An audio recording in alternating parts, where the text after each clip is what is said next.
امریکی صدر Donald Trump سے نیو یارک کے میئر زہران ممدانی نے ملاقات کی ہے، جس نے سب کو حیران کر دیا۔ اوول آفس میں میڈیا سے گفتگو میں صدر ٹرمپ نے زہران ممدانی کو میئر منتخب ہونے پر مبارکباد پیش کی اور کہا ممدانی نیو یارک کے لیے بہترین کام کریں گے اور ہم ان کی ہر طرح سے مدد کریں گے۔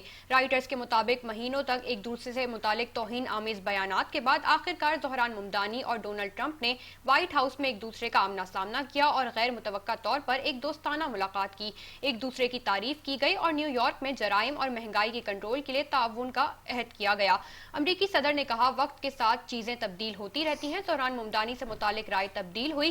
ملاقات کے بعد میں اب نیو یارک میں رہنا پسند کروں گا۔ میرے ووٹرز نے بھی میئر کے الیکشن میں ممدانی کو ووٹ دیے ہیں۔ امید ہے وہ نیو یارک کے لیے بہترین کام کریں گے۔ Mayor new York Dhahran Mamdani نے کہا کہ امریکی صدر کا شکریہ ادا کرتا ہوں۔ ملاقات مثبت رہی۔ صدر ٹرمپ سے نیو یارک کے مسائل پر بات ہوئی ہے۔ شہر میں مہنگائی کم کرنے پر بھی ٹرمپ سے بات ہوئی۔ ٹرمپ کے ساتھ مل کر نیو یارک کی ترقی کے لیے کام کریں گے۔